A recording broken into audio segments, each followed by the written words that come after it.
Bitcoin is purely a speculative asset, and there's no central bank backing it. The head of the German Bundesbank, Joachim Nagel, warns about Bitcoin. He says here, he gives me goosebumps. As a central banker, I can only advise caution. A large article about this appears in Focus, even with a video excerpt.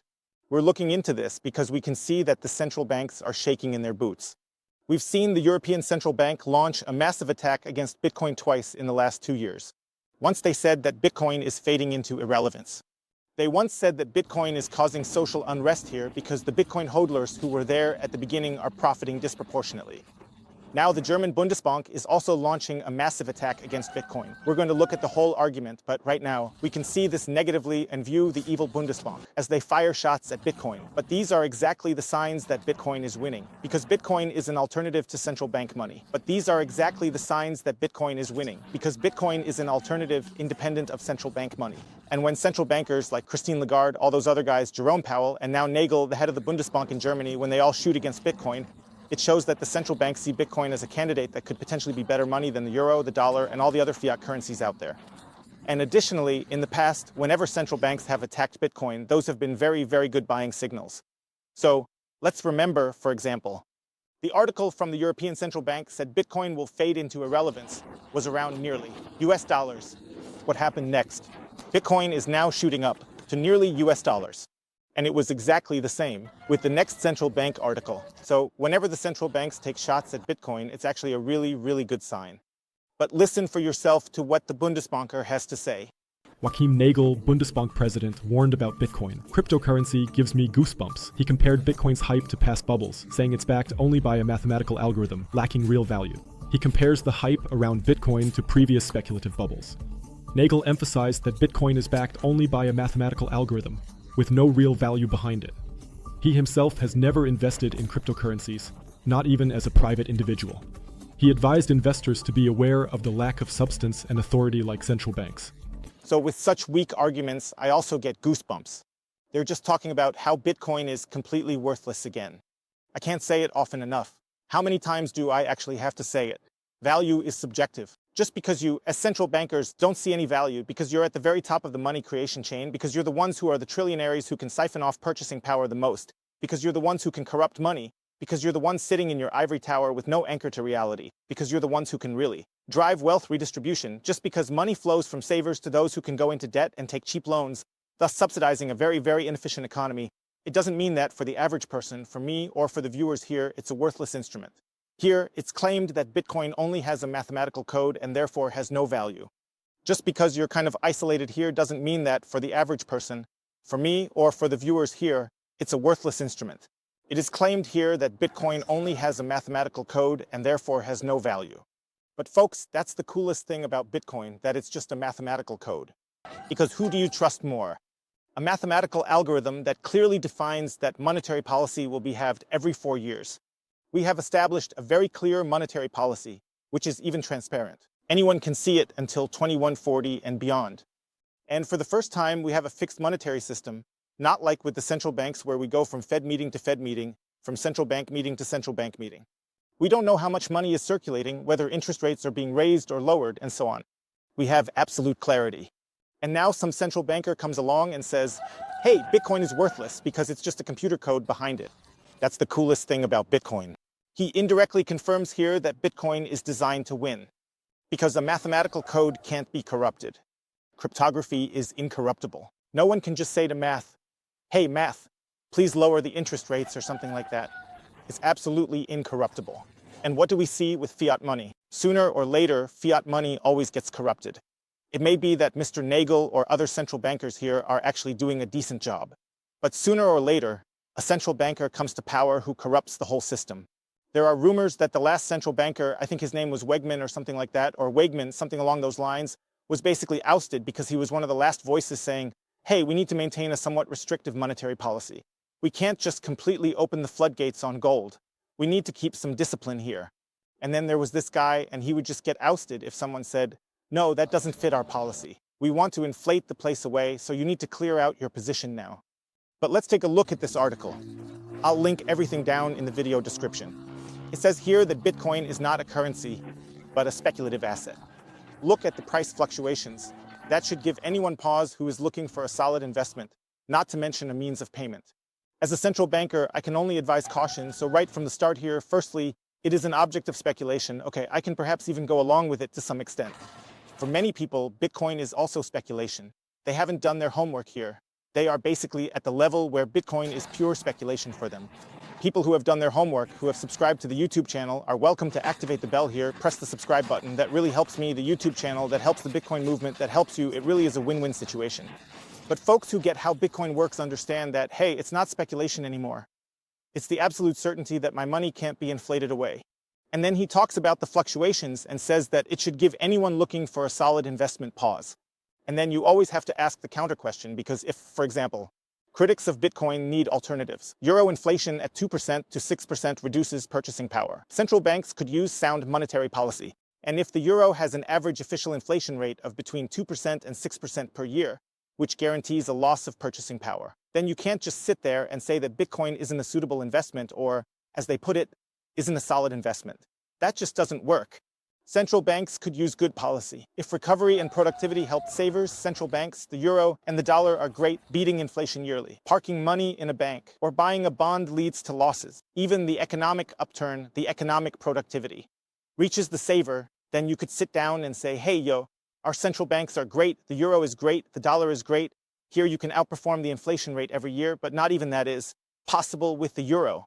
If you park your money in a bank account or buy a bond, you're losing out big time. And that's the tragic part, that you're basically being told that Bitcoin is really, really bad, but the euro is really, really good. But that's just a twisted world. This is basically a clown show deluxe, a clown show on steroids. There's no other way to describe it because it's exactly the opposite. Bitcoin has massively increased your purchasing power over the last 15 years, and the euro has caused your purchasing power to plummet. If we calculate the euro in Bitcoin, then you're actually getting poorer. It's like hyperinflating your wealth. You really have to keep that in mind when you compare the euro to, I don't know, any other fiat currency like Zimbabwean money or something. Sure, you can say, hey, the euro is pretty cool and all, but that shouldn't be the standard here. And even when you compare it to something like the Nasdaq or whatever, the euro just can't keep up with the Nasdaq, the S&P 500, or even the MSCI world. So it's important to be clear that false statements are being spread here. Continues here. He said the hype reminds him of previous speculative bubbles. Nagel said, you always have to ask yourself, what's the substance behind Bitcoin? Is it just a mathematical algorithm? We've already covered that. There's nothing more to it. No institution like central banks, no real backing, unlike, for example, stocks. So he says quite clearly here that you can invest in stocks, but Bitcoin is out of the question because there is no central bank behind Bitcoin. Then I wonder which central bank is behind Apple? Which central bank is behind Google? There's no central bank behind that either. And even if Bitcoin is now equivalent to gold, for example, dear Jerome Powell, the Fed chair in the US, even says that Bitcoin can't be compared to the dollar, but it can be compared to gold. He's basically saying that gold might not be a good investment vehicle either because there's no central bank backing it. But that's exactly what's awesome. Gold has been money for thousands of years, independent of central banks. And now we have the digital counterpart that is also independent of central banks. But that's exactly what's great. Gold has been money for thousands of years, independent of central banks. And now we have the digital counterpart that is also independent of central banks. And you just have to understand that. And now we have the digital counterpart that is also independent of central banks. And you just have to understand that. We really need to question the faith in the state here. Do we really need central banks? Do we really need a nanny state that tells us what to do? Do we really need central bankers playing God and just manipulating interest rates however they feel like? This dogma really needs to be questioned. And this dogma is deeply ingrained in many people. I don't even want to blame Mr. Nagel here because often the central bankers and the economists, the chief economists, the clown hobby professor economists, they're often brainwashed themselves. They don't even realize that they're caught in a vicious cycle because from a young age, they're taught that we need inflation, that 2% inflation is good, that's okay. In 2001, when we systematically take money out of people's pockets, because that's all inflation really is. Inflation is a hidden tax. One could even go further. Inflation is theft by stealth. No one comes at you with a gun saying, give me your money, but slowly. Your purchasing power is being drained from your wallet. And what really tops it all off is when you hear something like the Bundesbank president advocating for further interest rate cuts. Then there's actually this saying, the Bundesbank president advocates for further interest rate cuts. With regard to the ECB's future course, Nagel called for further interest rate cuts in the coming year. We can definitely go a bit lower with the interest rates, said the ECB council member. In the first half of 2025, we might reach a neutral level without risking an increase in inflation. So this really is comedy at the highest level. People say Bitcoin is not a serious investment. Here they say Bitcoin is not a good investment. On the other hand, they're lowering interest rates, making the euro even less attractive as a savings vehicle, and they're even advocating for lower rates. So in 2001, on one hand, they're saying, hey, we're making the euro worse and worse. The euro is becoming an even worse savings option. But if you want to look into alternatives, like for example, if you want to get into Bitcoin, then we don't recommend that either. If you want to get into Bitcoin, then we don't recommend that either. Okay, with stocks, you can say it's considered while they're destroying the money, but avoid lifeboats. Just like the Titanic sinking, the central bank is the Titanic sinking. Small leaks appear. Various lifeboats exist. For example, there are. So what's happening here is you see the Titanic sinking in 2021. The central bank is the Titanic that's currently going down. It's crumbling.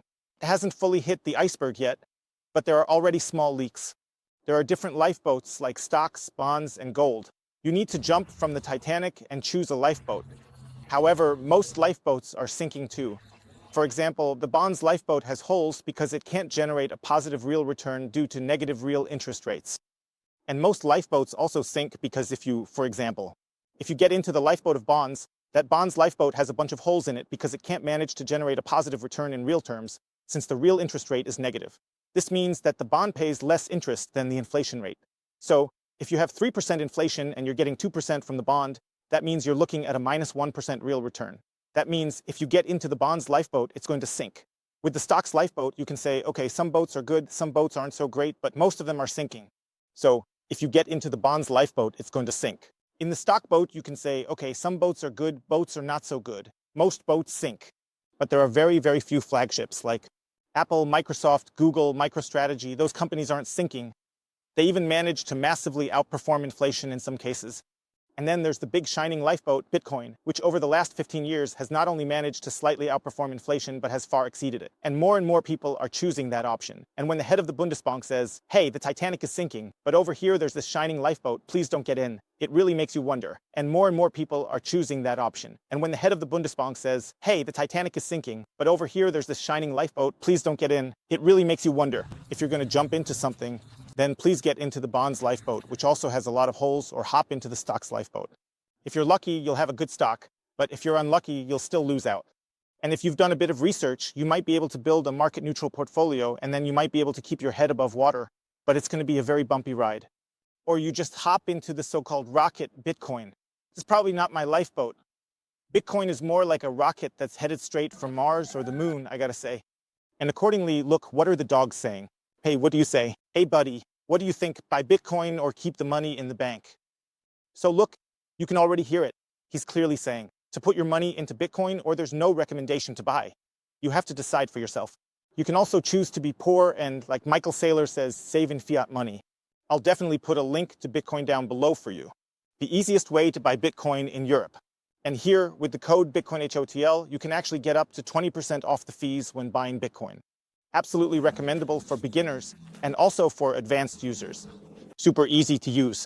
You can also set up savings plans and a lot more here. Let me know what you think about the Bundesbank's attack on Bitcoin. Until then, peace out.